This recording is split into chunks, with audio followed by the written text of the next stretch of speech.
Hi, my name is Allie Church, and I work in Student Affairs for the Licensure programs with the Collaborative for Educational Services. I'd like to take a few minutes of your time to go over some important information that will help make your experience with us the best that it can be. Today we're going to be covering graduate credit, the master's program, assignments, our grading policy, and lastly, I'm going to share some answers to some frequently asked questions. Graduate credit is optional, but you should apply for graduate credit if any of the following circumstances apply to you. If you are enrolled in the Master's or CAGS program through Fitchburg State, or if there's a chance you might want to enroll at a later date. Fitchburg State will not award retroactive graduate credits. You should also apply if you're working under a waiver in the field of special education and you're using this course to demonstrate to your employer that you're making continuous progress towards your licensure. It is strongly encouraged that you register for graduate credit at the first face-to-face class. The cost for graduate credit is $325 per course, and this is in addition to the original course fee. Please bring a check or credit card information to the first face-to-face class and make any checks payable to the Collaborative for Educational Services. Do not mail your graduate credit registration to Fitchburg State. All registration forms should be returned to CES by the deadline. If you do not return your form by the deadline, you will not be able to receive graduate credit and you will have to retake the course. Fitchburg State does not accept late registrations without a detailed petition. With regards to the master's program, if you're thinking of applying for your master's or CAGS through Fitchburg State, it is strongly recommended that you apply no later than upon completion of your first course. Fitchburg State does not accept more than 12 credits to be transferred into the master's program when you apply. If you've taken more than 12 credits before you're accepted into the program, you will have to retake some of those courses. Remember, the application fee for the master's program is only $25, and there's no penalty if you decide not to pursue the master's at a later time. You should complete all of your course assignments on time. Your instructor, like you, has a very busy schedule and has set aside time to complete grades.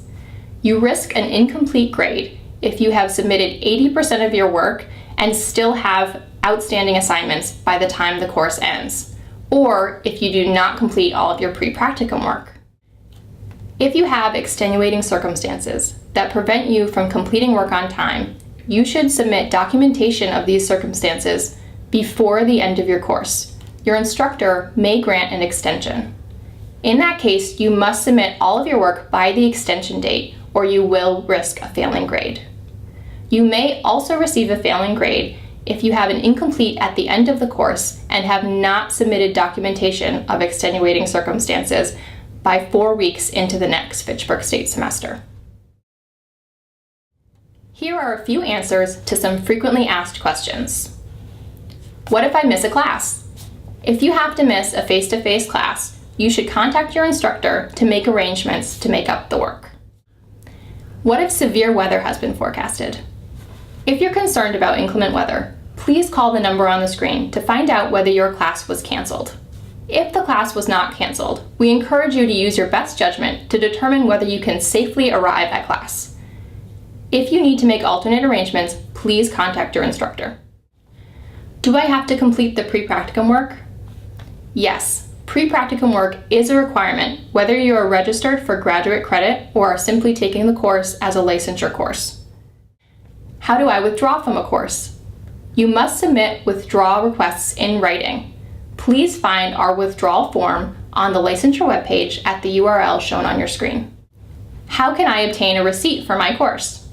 You should have received a receipt via email at the time that you registered. However, if you need a new copy, you can send an email to registrar@collaborative.org. If you need a receipt for graduate credit from Fitchburg State, you can contact the Fitchburg State Student Accounts Office at the email or phone number shown on your screen. When will I receive my grade from CES? You will receive your grade in the mail within 1 to 2 weeks of the close of your course. You will also receive a PDP certificate if you received a passing grade but did not register for graduate credit. The grade that you receive from the collaborative is the same grade recorded by Fitchburg State. How do I order a transcript? You can request a transcript from the collaborative by emailing studentaffairs@collaborative.org, or you can request a transcript from Fitchburg State via their website, shown on screen. Which courses do I still need to take to complete my master's program? You should refer to your plan of study or contact Steve Hemmen at the email address shown on screen. Where can I find general information about the licensure program? You can find answers to general questions in our student guide, which can be downloaded on the licensure website via the URL on your screen.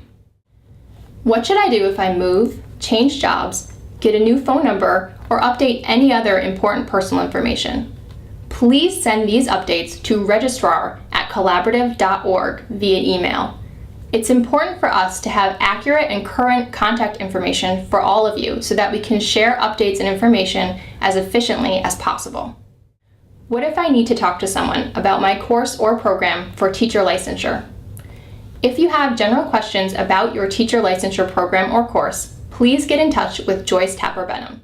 She can be reached via the phone number or email address shown on your screen. Thanks again for spending this time to learn more about our licensure program. We hope this information was useful to you. If you still have questions or concerns, please contact Student Affairs via the phone number or email address shown on your screen.